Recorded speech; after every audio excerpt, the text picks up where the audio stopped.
A dog. His name was Teddy. He was a little bit over 5 years old, and we lost him tragically. He was struck and killed by a car on Friday, October 26th this year, 2012. And he was our baby, you know. We don't have kids, he was our baby. So it's tough to talk about.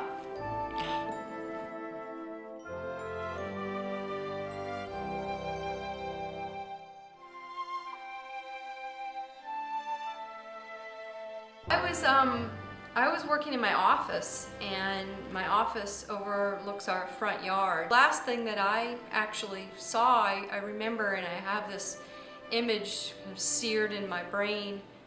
I was on a conference call, and I saw him out front. He had a scared look on his face, and I also remember seeing another neighbor's dog running around loose, and I didn't see her with him. Yeah, when I heard the sound of that propane tank being used, the propane burner, which is a very loud, obnoxious sound. Now, looking back and thinking about it, which is a sound that I'm sure Jen described is what triggered Teddy to look up, I was startled, looked, and saw this very slow-moving balloon just at treetop level over the house, slowly sailing to the west. I asked him, "What are you trying to do? Land on my house?" And the pilot, the man who had his hand on the propane burner control in the balloon, said, "Oh, no, I'm trying to land over there at the office, I hope." And then Rocco, I saw him come running back, and he was yelling up to the window for me to open the window, and I opened up the window, and it's like, what's wrong? And he says that Teddy had run off, and that he had ran into the woods, and to come help him.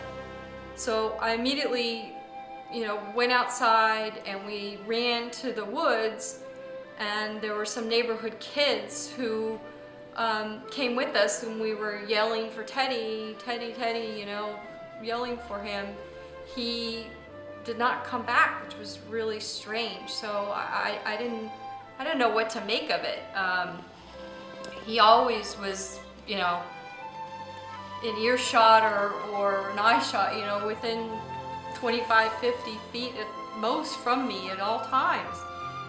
And so we looked, and he wasn't coming back. So I decided that maybe he was at a house or something on the other side, or somebody had picked him up and saw that this dog was lost. And so I got in my car. I told Rocco to stay back at the house. I got in my car, and I went around. Didn't see him, was calling for him again, didn't see anything. And so I called to report his disappearance to the police, to see by chance if somebody had picked him up and reported it. 2 minutes later, I got a call back from an Officer Jones, and he said, "I have some really sad news for you. If this is your dog, then I have some sad news for you. He's dead. He was hit by a car on the Doylestown bypass." And I was in complete shock. That first of all was really far from the house. Like, he was really strange for him to be that far away. And at that time, I called Rocco and told him, and then I went and picked him up, and we drove to where the officers were. They waited there for us, and we saw Teddy on the road. And they told us that some people had seen him running around in like the grassy area in one of the clover leaf, part of the bypass, and that they were trying to capture him, and he was just too scared. He was too scared, and he wouldn't go near them, which is so unlike him. He was the most people and dog-friendly dog I ever met. He thought everyone was his best friend, and instantly wanted to go and greet them. So he must have been completely out of his mind and in fear to not want to approach anybody. So we picked him up and we took him to the emergency vet and have his remains at home. When I saw Teddy on the road,